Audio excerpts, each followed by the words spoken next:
may be of interest to each individual in the audience. Hopefully some of this will speak to everybody. So, to get from imagination to innovation, you need to go through three processes. First is imagination, which is the ability to cognitively call up images without references to the actual senses. The second part of this is the creative part, which is the universal human ability. And I stress the word universal because everybody in the audience has imagination and creativity. To be able to harness imagination and the senses to generate new ideas. So, it's early in the morning here in California, and I've had one cup of coffee already, which is why I'm somewhat awake. But when you think about coffee, what can you do with a cup of coffee that's creative, or with many cups of coffee? Well, this particular artist took many cups of coffee and created the Mona Lisa. That is an amazing feat that artist was able to do. Was that imaginative? Absolutely. Was that creative? Absolutely. Was it innovative? Well, not really, because it didn't change the way things are being done. So innovation is where creative thought and practical know-how meet to realize value by doing new things by doing new things or doing old things in new ways by individuals who are open to change. The best question in the world, in my mind, is the freedom to ask why. Paul Lang, who's a colleague and a dear friend of mine, said, "Curiosity is what separates us from most of the other groups that minister to the suffering. It is the bedrock of the scientific process. Without it, medicine as we know it could not exist, nor could we anticipate future progress." So let's look at the question, why? And what is a seminal why? A seminal why is very special. This is a disruptive question, birthed by clinical consternation or empathy at the bedside that spurs your imagination. How do you identify it? Well, for the residents in the audience and other people in the audience who have all gone through a training program, you can identify a seminal why because it's the question that generates the greatest negative response in the most senior faculty. That's the seminal why. So when you as a young person ask a question, and that individual with the gray hair looks at you and goes, "That's the dumbest question I've ever heard. I don't know how you made it through medical school." Write that question down. That possibly is a seminal why, because at that point in time, with that particular question, you have challenged the entire specialty. For innovation, there are three considerations: personal, emotional, and practical. On a personal level, you need to know who you are. Are you an ideator, a developer, a clarifier, or an implementer? Every one of us is one of these four.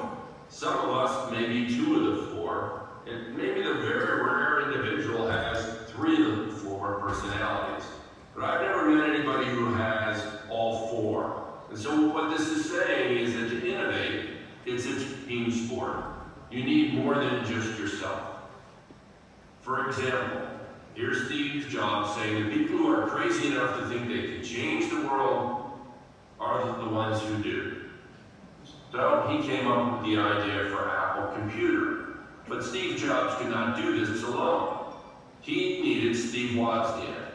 Steve Wozniak was a person who could actually build a computer that Steve Jobs was actually envisioning. So here, Jobs was the ideator and the implementer, but he needed Wozniak, who served as a clarifier and developer. And without these two people working together, Apple would have remained a fruit. So for innovation, the other six essentials, three of them are emotional. Do you have a vision of the desired future that defines why you want to innovate? What's the purpose of your journey? Is it compelling? Is it emotionally engaging? And is there a sense of urgency to do this innovation? And then there are 3 physical or environmental factors. Do you have the time and energy to seek this innovation, to discover? Do you have a way for the disruptive innovation to actually evolve from day to day at work? Do you have the ability for it to develop? And finally, do you have the energy and an effective model for the innovation to steward it? Can you disseminate it? Because discovery, development, and dissemination are essential to having your innovation actually take hold and tip. So here's one example, and this is endourology, and we'll go through the discovery, development, and dissemination of this particular revolution in urology. This is back in the 1970s, when Art Smith had a seminal why. Why can't a nephrostomy tract be used for purposes other than the simple drainage of urine? And this was spurred on by his inability to put up the original stent, which was a given stent, in a patient who needed drainage. The given stent was difficult to place retrograde, and so Art came up with the idea of putting it up antegrade. And that's the key seminal why and the seminal action that started endourology in 1978 with the introduction of the given stent by percutaneous nephrostomy. Shortly thereafter, Ellen Fraley with Arthur Smith at the University of Minnesota and Paul Lang invited radiologists to work with urologists to create the team necessary for the innovations to go forward and coined the term endourology.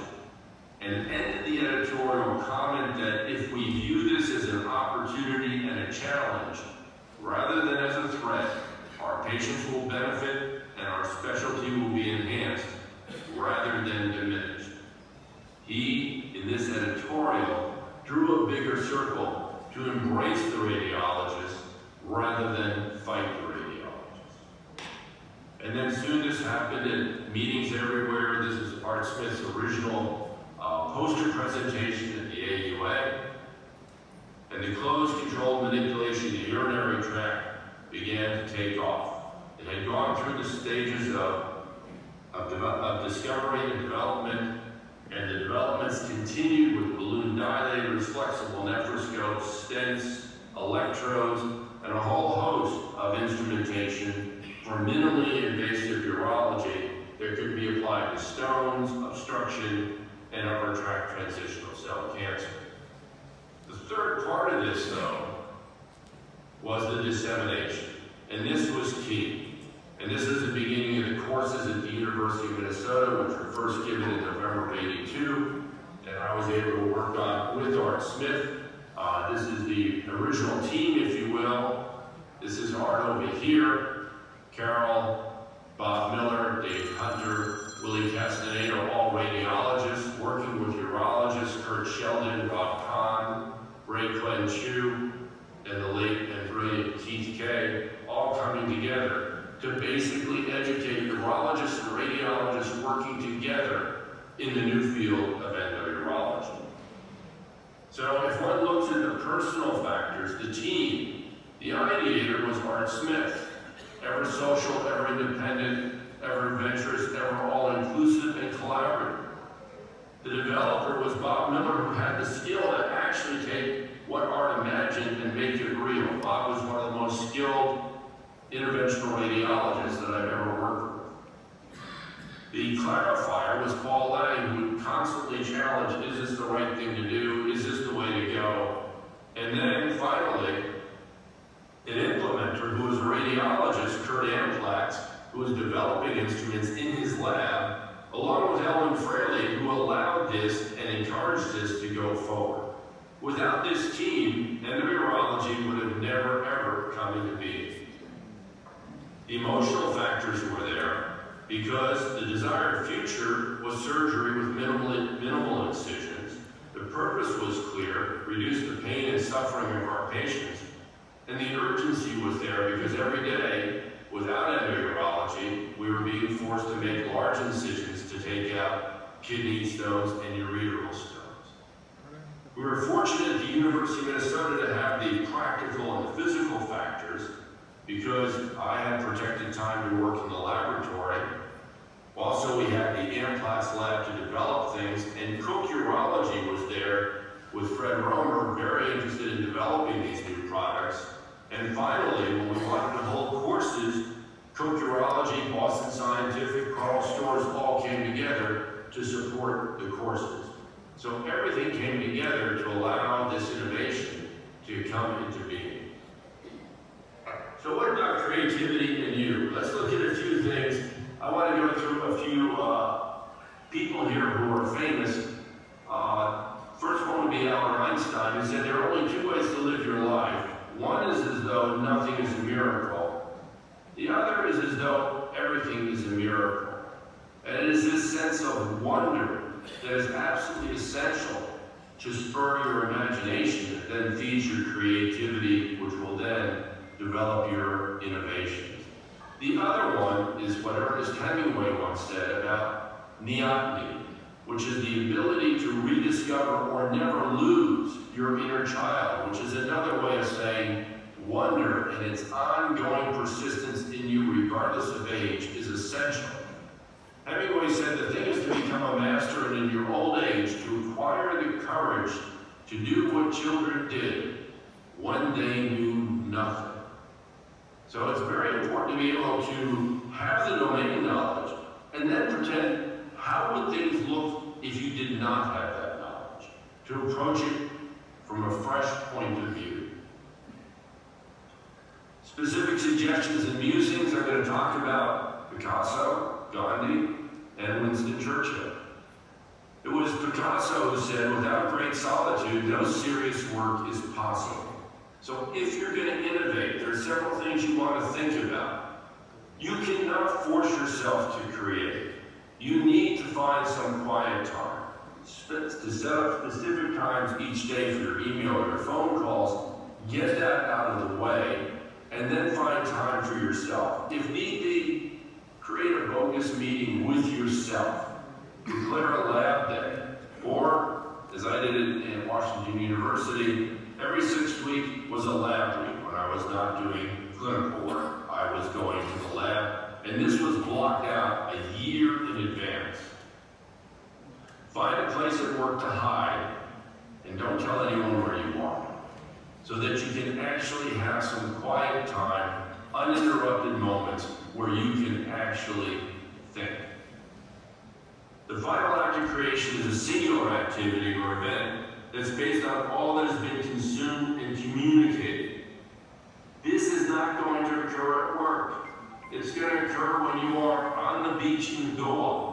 It'll occur when you're on a ski slope in Mammoth, California. It may occur as you're just waking up in the morning and you're getting out of REM sleep, so keep a pen and a pad next to your bedside. Mahatma Gandhi said there is more to life than increasing its speed. And so it's important to slow down a bit and be aware of your surroundings. Look around. Forget yourself. Take in what you're actually seeing. To invent, you need to outvent. You need to find a distraction. Let the problem on which you're working sink back into your subconscious and then let it float back to the surface of your mind. You can't force yourself to be creative. And view the situation from all angles. In other words, put it upside down. Assume that what you know, as Hemingway would say, is that what you know is true is not true. Assume that you know nothing. What would happen if just the opposite of what you're thinking was true? So an example. In the 50s and 60s, everyone said bigger is better. Richard Feynman, one of the most famous physicists, said, there's plenty of room at the bottom. And he focused his attention on things that were smaller, developing the entire field of nanotechnology. Or, as many of us were taught, No acid, no ulcer. Can't get a stomach ulcer without the acid, until Marshall and Warren came along and said, well, maybe it's an infection, and discovered H. pylori. What did Winston Churchill have to say? Success consists of going from failure to failure without loss of enthusiasm. This is key. It's so important to realize that there are no negative results. Negative results are very important and essential to your progress. No is the first step on the creative pathway. When somebody says, no, that can't be done, that should force you into creativity mode.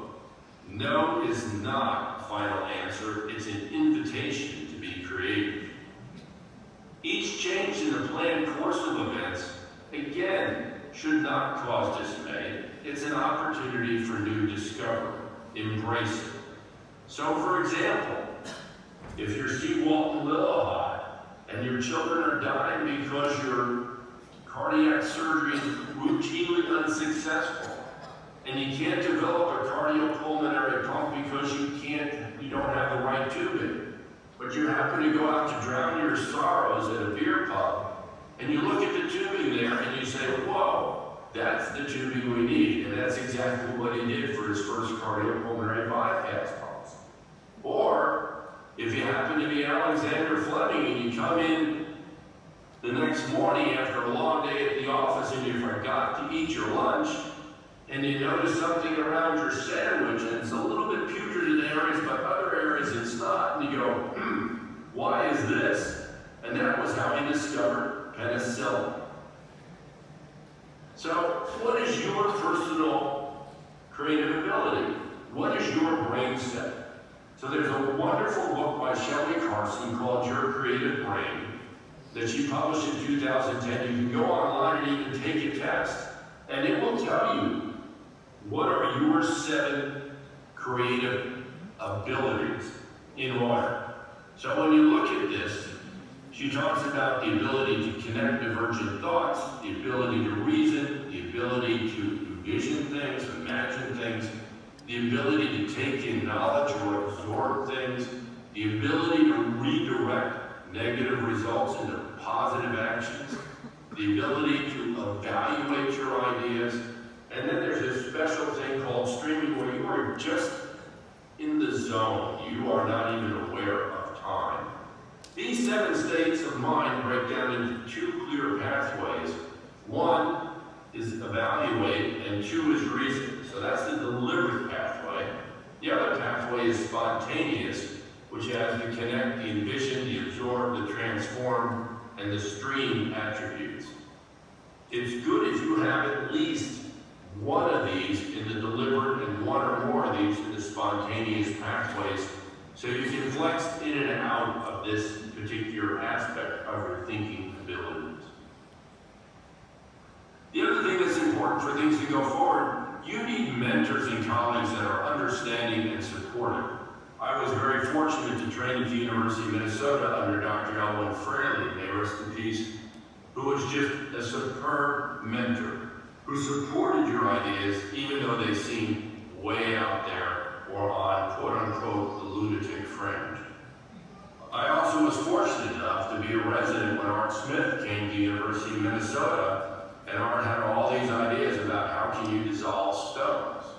And then my best mentor of all, and best friend Dick Williams, was the one who supported me throughout whenever an idea seemed really way out there, or I was perhaps way out on the ocean. He would, if you will, reel me in. Paul Lang, who's a wonderful friend and colleague, served as a great mentor. Discussions with Paul haven't always worked productive. And then I've been incredibly blessed with my colleagues. As you'll hear later on tonight or tomorrow, the development of the laparoscopic nephrectomy would not have been possible without the likes of Lou Cavusi and Elspeth McDougall. And today, I'm fortunate enough to actually work with one of my former fellows, or work for one of my former fellows, Dr. Jamie Landman, who's the chairman of the Department of Urology now here at the University of California, Irvine. The other thing is, and the best thing you really can do in this world, is to marry well and to always realize family comes first.